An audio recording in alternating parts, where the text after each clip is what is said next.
Terima kasih masih di Sindo Sore. Pemirsa, korban tewas akibat gempa dahsyat di Venezuela kini meningkat menjadi 1.450 jiwa. Pasca guncangan magnitudo 7,5, wilayah pesisir Venezuela lumpuh total. Ratusan gedung apartemen roboh dan jalanan utama tertutup puing-puing. Selain 3.000 warga luka-luka, lebih dari 50.000 orang dikhawatirkan masih terjebak di bawah reruntuhan. Di tengah situasi darurat ini, ribuan personil SAR internasional dari 24 negara terus berpacu dengan waktu.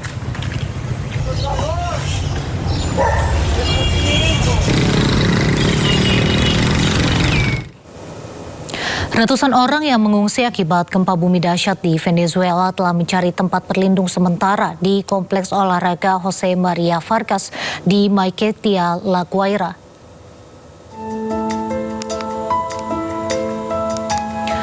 Bangunan ini diubah menjadi tempat pengungsian dan pusat pengumpulan pasokan darurat korban gempa Venezuela. Tenda dan tikar tidur yang didirikan di seluruh kompleks olahraga dengan kanopi besar menutupi sebagian lokasi. Tempat ini digunakan untuk menerima dan menyortir makanan, air, obat-obatan, pakaian, dan perlengkapan lainnya yang dikirim dari daerah lain termasuk Caracas.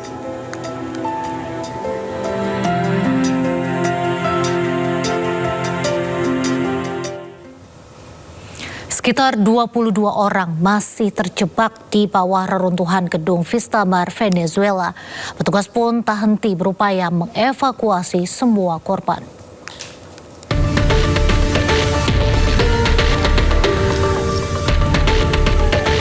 Tim penyelamat dikerahkan mencari para korban di reruntuhan gedung Vistamar Venezuela pada hari Minggu waktu setempat. Mereka melanjutkan upaya pencarian dan berteriak dengan harapan menerima respon dari kemungkinan korban selamat. Salah satunya adalah Flavio yang kehilangan istrinya.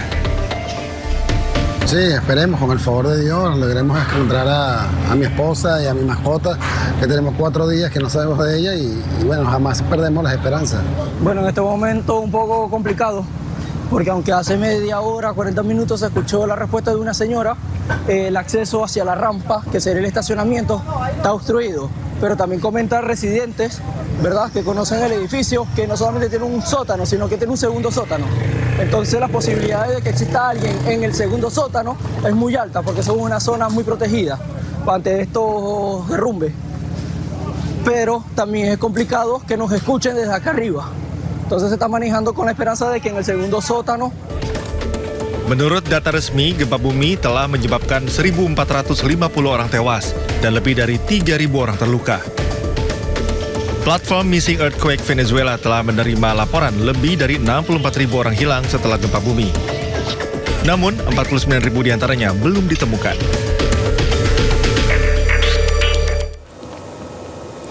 Tim penyelamat berhasil mengevakuasi sejumlah korban yang terjebak di puing-puing reruntuhan bangunan di Venezuela. Salah satu penyelamatan haru adalah saat petugas berhasil mengevakuasi bayi.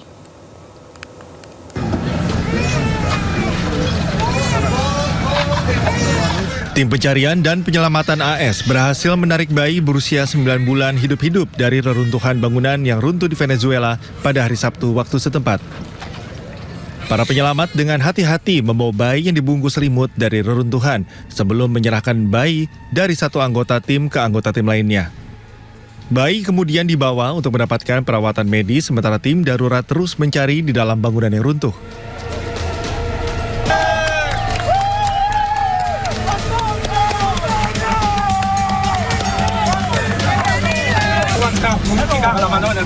Personil dari unit darurat militer Spanyol memimpin operasi penyelamatan bersama tim lain mengeluarkan seorang pria yang terjebak di antara reruntuhan rumah di Maiquetía. Tim penyelamat menggunakan peralatan khusus untuk menyingkirkan puing-puing dan memastikan keamanan area selama operasi. Korban berhasil dikeluarkan hidup-hidup setelah terjebak selama 72 jam di bawah reruntuhan. Para penyelamat terlihat bersorak saat pria itu dibawa ke tempat aman.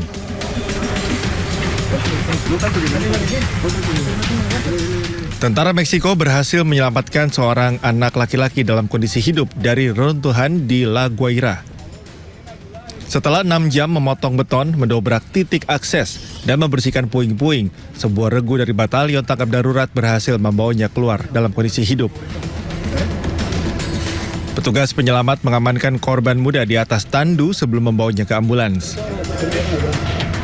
Menurut angka resmi Venezuela, gempa bumi pada 24 Juni telah menewaskan sedikitnya 1.430 orang dan melukai lebih dari 3.200 orang.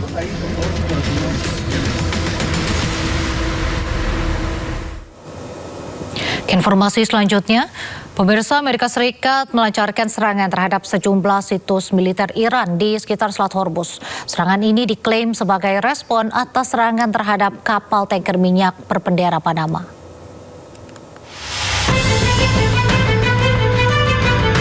Komando Pusat Amerika Serikat atau CENTCOM merilis rekaman serangan jet tempur Angkatan Laut dan Angkatan Udara Amerika Serikat terhadap sejumlah situs militer Iran di sekitar Selat Hormuz. Sedikitnya 10 sasaran diserang, meliputi sistem pertahanan udara, fasilitas penyimpanan drone, infrastruktur komunikasi, hingga kemampuan penebar ranjau laut. AS menyatakan operasi tersebut merupakan respons atas serangan drone terhadap kapal tanker minyak berbendera Panama MT Kiku yang saat itu membawa lebih dari 2 juta barel minyak mentah.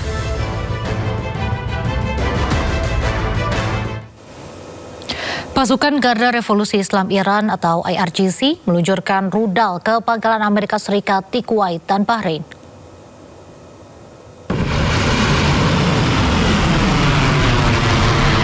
Rekaman yang dirilis oleh Garda Revolusi Islam Iran pada hari Minggu ini menunjukkan peluncuran rudal ke depan situs penting Amerika Serikat di Kuwait dan Bahrain. Dalam pernyataan yang disiarkan oleh media pemerintah, IRGC mengklaim bahwa pasukan gabungan Angkatan Laut dan Udaranya berhasil menghancurkan 8 infrastruktur penting milik militer Amerika, khususnya pangkalan udara Ali Al-Salam di Kuwait dan markas besar Armada kelima di Pelabuhan Salman di Bahrain. IRGC mengatakan serangan itu merupakan serangan balasan terhadap agresi Amerika baru-baru ini terhadap situs-situs pesisir Iran. Iran juga mengatakan bahwa mereka menganggap pengaturan navigasi di Selat Hormuz sebagai tanggung jawab mereka berdasarkan memorandum Islamabad. Iran memperingatkan bahwa kapal-kapal yang melanggar akan ditindak dengan lebih tegas.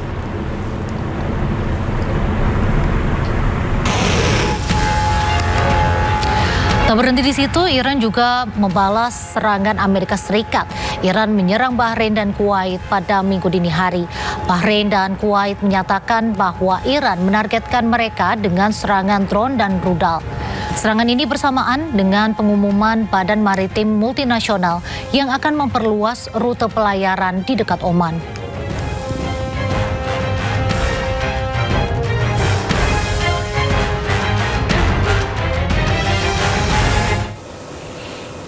Iran tuding Amerika Serikat tidak berkomitmen pada negosiasi gencatan senjata usai melancarkan serangan terhadap fasilitas penyimpanan rudal dan drone serta radar pesisir Iran.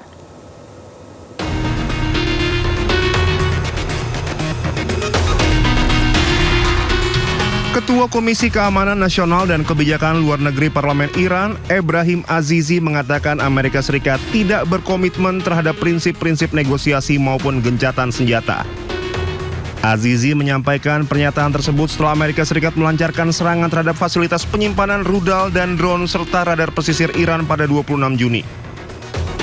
Serangan itu merupakan respon atas dugaan serangan terhadap sebuah kapal komersial yang melintasi Selat Hormuz hari sebelumnya. Amerika Serikat mengklaim Iran telah meluncurkan 4 drone serang satu arah ke arah kapal-kapal yang melintasi Selat Hormuz dan menuduh Iran telah melanggar gencatan senjata antara kedua negara.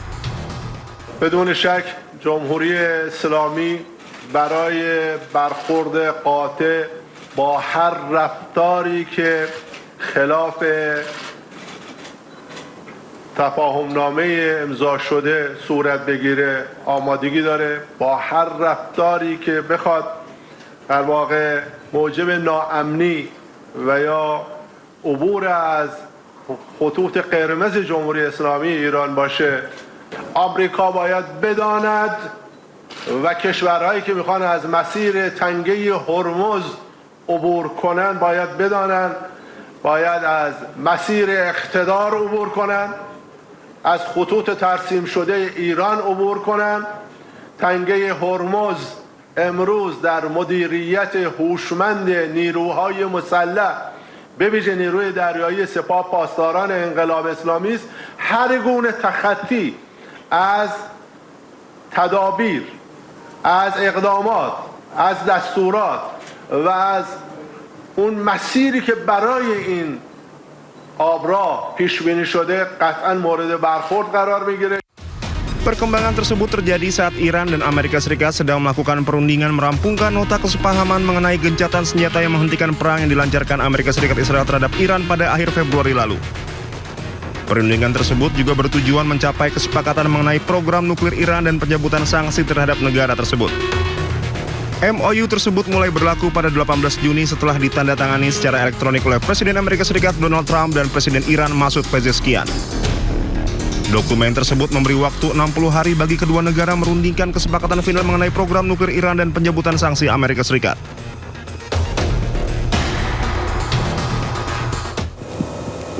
Anggota Parlemen Iran menuduh Amerika Serikat gagal mematuhi kesepakatan tentang pengelolaan Selat Hormuz. Amerika disebut menyimpan agenda tersembunyi untuk menguasai Selat Hormuz. برای از قرار توافق و تفاهم نیامدن. طبق بند 5 این توافقنامه در اون اومده که ایران هست که در واقع موانع فنی و همچنین موانعی که مربوط به مینروبی هست رو بر عهده داره که ناظر بر مدیریت تنگه است. این محول به ایران شده و در واقع سپاه هم اعلام کرده هم تنگه بازه منتها بر پایه اعمال این مدیریت و رعایت موارد فنی که موارد فنی که شما از کجا برو از کجا نرو که حادثه پیش نیاد و متاسفانه امریکایی‌ها نشون میده که سناریوی دیگری و فریبکاری دیگری رو در آستین دارن مثل اون مواضعی که آقای ترامپ اعلام میکنه که از این به بعد حاکم تنگه ما هستیم و ماییم که باید تعرفه بگیریم. Militer Israel kembali menyerang wilayah Nabatiyah, Lebanon Selatan. Israel mengklaim menargetkan pejuang Hizbullah yang membawa peluncur roket untuk menyerang pasukan mereka. Serangan militer Israel kembali terjadi di Nabatiyah, Lebanon Selatan. Serangan diklaim menargetkan pejuang Hizbullah yang hendak menyerang pasukan Israel dengan senjata peluncur roket. Militer Israel juga mengklaim telah mengenai para pejuang Hizbullah di lokasi persembunyian mereka di tempat terpisah. Serangan ini dilancarkan sehari setelah penandatanganan kesepakatan di Washington antara Lebanon dan Israel.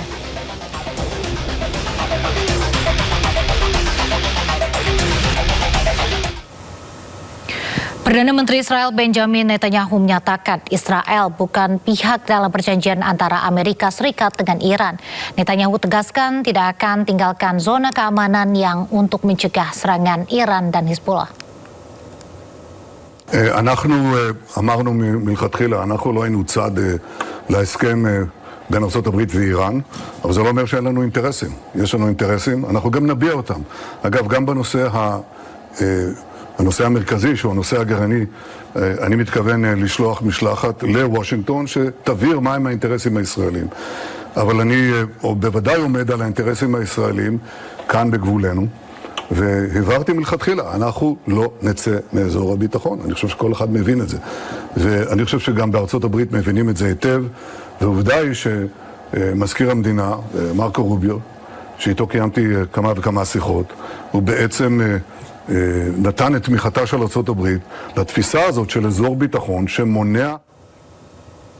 Sebelumnya Amerika Serikat, Lebanon, dan Israel menandatangani rancangan kesepakatan perdamaian trilateral di Washington DC. Kesepakatan damai ini tidak mengikut sertakan kelompok pejuang Hizbullah. Kesepakatan ini lahir usai 5 tahap pembicaraan di Washington antara Amerika, Lebanon, dan Israel. Kesepakatan ini diharapkan dapat mengakhiri perang antara Hizbullah yang didukung Iran dan Israel di Lebanon Selatan. Sayangnya rancangan kesepakatan damai ini menyampingkan pejuang Hizbullah.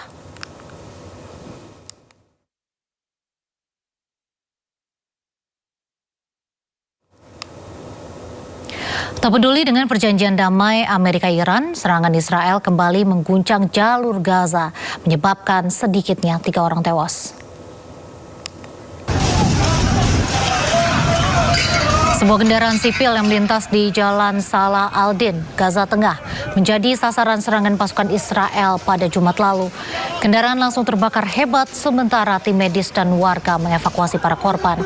Dalam serangan drone yang menargetkan kendaraan warga ini, sedikitnya 3 warga Palestina tewas. Jenazah kemudian dievakuasi ke Rumah Sakit Al-Aqsa di Deir al-Balah.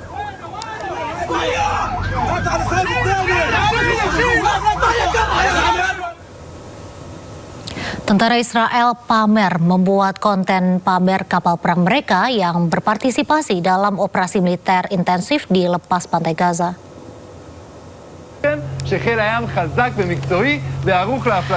Seorang tentara Israel mengaku kapal perang mereka baru kembali dari operasi militer selama 2 minggu. Pengakuannya disambut sorakan prajurit lain di belakangnya. Tentara ini juga menunjukkan kondisi di dalam kapal, termasuk ruang kendali kapal serta ruang tidur para tentara Angkatan Laut Israel. Namun mereka menolak menunjukkan ruang teknologi dan senjata.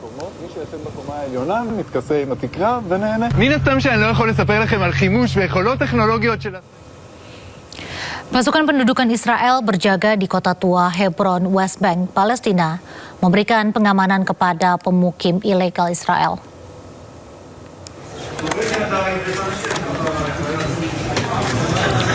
Sejumlah pemukim ilegal Israel mendatangi kota tua Hebron secara berkelompok. Beberapa di antaranya berusaha meledek warga Palestina dengan menggunakan gestur tertentu. Kedatangan para pemukim ilegal ini dikawal oleh militer Israel. Sementara warga kota Hebron, Palestina diminta menjauh dari para pemukim ilegal.